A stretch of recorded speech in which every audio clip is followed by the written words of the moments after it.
نحمده ونصلي على رسوله الكريم اما بعد فاعوذ باللہ من الشیطان الرجیم بسم اللہ الرحمن الرحیم۔ حاضرین محترم،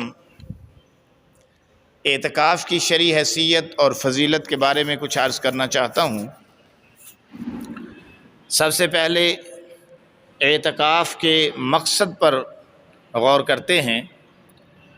اعتکاف کا مقصد سب سے بڑا یہ ہے کہ شب قدر کی تلاش ہے، اس لیے کہ شب قدر رمضان المبارک کی آخر عشرہ میں آتی ہے، اور اسی کی تلاش کے لیے حضور اکرم صلی اللہ علیہ وآلہ وسلم نے ایک مرتبہ تمام ماہ رمضان کا اعتکاف فرمایا، اور پھر دوسرے عشرہ میں بھی اعتکاف فرمایا۔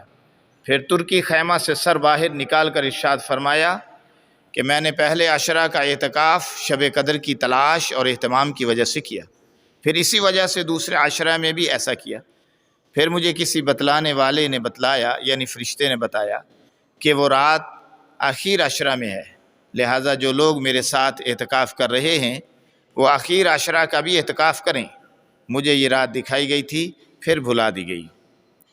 اس روایت سے معلوم ہوتا ہے کہ اعتکاف کی ایک غرض شب قدر کی تلاش ہے، اور جو معتکف ہوتا ہے اس سے یہ رات چوک ہی نہیں سکتی، اس لیے کہ وہ ہر وقت مسجد میں ہی رہتا ہے اور اس کا ہر عمل عبادت شمار ہوتا ہے، چاہے وہ رات کو سو بھی جائے تو عابد شمار ہوتا ہے۔ یہ اس رات کی برکت ہے کہ اس کو پانے والا بھی بابرکت ہوتا ہے۔ گرامی قدر، اعتکاف کی فضیلت میں چند احادیث پیش کرتا ہوں۔ حضرت عائشہ صدیقہ پیغمبر کی رفیقہ باغ نبوت کی عندلیبہ انتہائی باسلیقہ رضی اللہ تعالی عنہا عرض کرتی ہیں، حضور اقدس صلی اللہ علیہ وسلم نے فرمایا، جو شخص حالت ایمان میں ثواب کی امید کرتے ہوئے اعتکاف کرتا ہے اس کے گزشتہ تمام گناہ معاف کر دیے جاتے ہیں۔ ایک دوسری حدیث میں حضرت ابن عباس سے حضور نبی کریم رؤوف الرحیم صلی اللہ علیہ وسلم کا ارشاد منقول ہے، فرمایا کہ معتکف گناہوں سے محفوظ رہتا ہے اور اس کے لیے نیکیاں اتنی لکھی جاتی ہیں جتنی کہ کرنے والے کے لیے۔ اس حدیث شریف میں اعتکاف کے دو اہم فائدے معلوم ہوئے، ایک ثواب کی زیادتی اور دوسرے گناہوں سے حفاظت۔ یہ دونوں ایسے فائدے ہیں جس کے لیے ہر بندہ مومن کو کوشش کرنی چاہیے۔ اعتکاف کی برکت سے گناہوں کے اسباب سے حفاظت ہو جاتی ہے، اور بندہ اعتکاف کی حالت میں بہت سارے ایسے اعمال سے جو محروم رہتا ہے جن کا ثواب اعتکاف سے بھی زیادہ بڑا ہوا ہوتا ہے، لیکن اللہ تعالیٰ نے اپنے فضل و کرم سے معتکف کے لیے فیصلہ فرما دیا ہے کہ اسے ان اعمال کا ثواب دیا جائے گا جو غیر معتکف کو، یعنی اس کے انجام دینے پہ، ان اعمال کے انجام دینے پہ دیا جاتا تھا۔ یہ انعام خداوندی ہے اور اس کی بخشش اور عطا ہے۔ یعنی جب بندہ غیر معتکف ہوتا ہے تو جنازہ پڑھ سکتا ہے، اور اسی طرح کسی کے کام آ سکتا ہے، کسی کے دستگیری کر سکتا ہے، کسی کی حاجت روائی کر سکتا ہے، کسی غریب کی مشکل کشائی میں اس کا ممد و معاون ہو سکتا ہے۔ یہ بہت سارے اعمال ہیں جو بہت سارے ثواب کے حامل ہیں، لیکن معتکف ان اعمال کو بے شک سر انجام نہیں دے سکتا، لیکن اعتکاف کرنے کی وجہ سے اس کو معتکف کو ان اعمال کا ثواب بھی ملے گا۔ اب ذرا دیکھیے کہ اعتکاف کی جو ہے وہ شرعی حیثیت کیا ہے، اعتکاف کے معنی کیا ہیں، اعتکاف کی اقسام کیا ہے، ہم اس پہ تھوڑا سا غور کر لیتے ہیں، اس پہ بات کر لیتے ہیں۔ اعتکاف کا لفظی معنی ٹھہرنے کے ہیں۔ اللہ تعالیٰ کا قرب حاصل کرنے کے لیے اور ثواب حاصل کرنے کے لیے مسجد میں ٹھہرنے کو اعتکاف کہتے ہیں۔ اعتکاف کی اقسام 3 ہیں، نمبر 1 واجب، نمبر 2 سنت، نمبر 3 نفل۔ سمجھ لیجئے واجب اعتکاف کون سا ہے۔ جب اعتکاف کی نظر اور منت مانی جائے تو اس کو واجب اعتکاف کہتے ہیں۔ جیسے کوئی کہے کہ اگر میرا فلاں کام ہو گیا تو میں اتنے دن کا اعتکاف کروں گا یا کروں گی، اس اعتکاف کو پورا کرنا واجب ہو جاتا ہے۔ سنت اعتکاف، رمضان المبارک کے آخری عشرہ کے اعتکاف کو اعتکاف مسنون کہتے ہیں۔ اعتکاف مسنون کا پورا نام سنت مؤکدہ علی الکفایہ ہے۔ اعتکاف مسنون کا طریقہ، نیت اور وقت یہ سمجھ لیجئے۔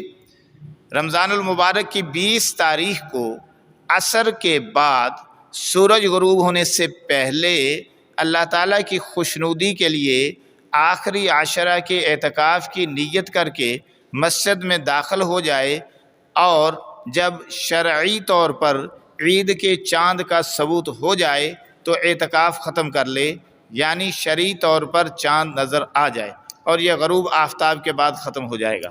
مسنون اعتکاف کی اتنی نیت کر لینا کافی ہے، اللہ تعالیٰ کی رضا کے لیے میں رمضان المبارک کے آخری عشرے کا مسنون اعتکاف کرتا ہوں، یہ نیت ہے۔ دوبارہ پھر سن لیجئے، اللہ تعالیٰ کی رضا کے لیے رمضان المبارک کے آخری عشرے کا مسنون اعتکاف کرتا ہوں۔ اعتکاف کی نیت 20 تاریخ کے غروب ہونے سے پہلے کر لینی چاہیے۔ خوب سمجھ لیں، اعتکاف کی نیت 20 تاریخ کے سورج غروب ہونے سے پہلے کر لینی چاہیے، خواہ مسجد میں داخل ہوتے وقت کریں یا مسجد میں داخل ہونے کے بعد کریں۔ لیکن اگر غروب آفتاب کے بعد نیت کی تو یہ اعتکاف مسنون نہ ہوگا، بلکہ یہ اعتکاف مستحب کی حیثیت سے ہوگا۔ اعتکاف کی سب سے افضل جگہ کون سی ہے یہ بھی سن لیجئے۔ اعتکاف کے لیے سب سے بہتر جگہ مسجد بیت اللہ شریف ہے، جسے ہم خانہ کعبہ بھی کہتے ہیں، بیت اللہ شریف۔ اس کے بعد مسجد نبوی شریف ہے، یعنی رسول اللہ صلی اللہ علیہ وسلم کی مسجد جو مدینہ شریف میں ہے۔ اس کے بعد مسجد اقصیٰ ہے جو کہ فلسطین میں ہے، جس کو بیت المقدس کہتے ہیں۔ پھر وہ مسجد ہے جس میں جمعہ ہوتا ہے۔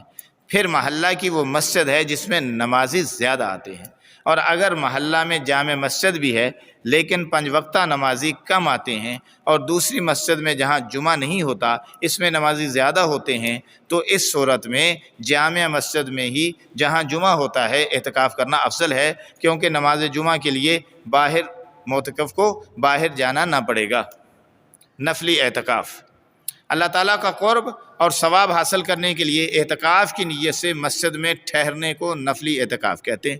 خواہ جتنی دیر بھی ٹھہرے، چاہے 1 منٹ 2 منٹ ٹھہرے، نفلی اعتکاف ایک مستقل عبادت ہے۔ اس لیے ہر مسلمان کو چاہیے کہ جب بھی مسجد میں داخل ہو تو نفلی اعتکاف کی نیت کر لیا کرے۔ جتنی دیر وہ مسجد میں ٹھہرا رہے گا اس کو اعتکاف کا ثواب ملتا رہے گا۔ البتہ مسجد سے نکلنے کے ساتھ ہی اعتکاف ختم ہو جائے گا، اور نفلی اعتکاف کے لیے کوئی وقت یا مدت مقرر نہیں، بلکہ جتنے دن میں ہو چاہے رات میں ہو، جتنے دنوں کے لیے ہو، ہاں جی، جب بھی چاہے جتنی دیر کے لیے چاہے یہ اعتکاف کیا جا سکتا ہے۔ اسی طرح اس کے لیے روزہ بھی ضروری نہیں ہے، یعنی نفلی اعتکاف کے لیے وہ کسی وقت سال میں کسی دن کسی وقت، بلکہ جب آپ مسجد میں جائیں وہاں تھوڑی دیر آپ نے بیٹھنا ہے، ذکر اذکار کرنا ہے، تلاوت کرنی ہے، اعتکاف کی نیت بھی کر لیا کریں۔ جبکہ مسنون اعتکاف میں یہ چیزیں مختلف ہیں، یعنی مسنون اعتکاف جو رمضان شریف میں کیا جاتا ہے اور خصوصاً آخر عشرے میں کیا جاتا ہے اس کے لیے روزہ شرط ہے۔ اللہ پاک عمل کی توفیق عطا فرمائے۔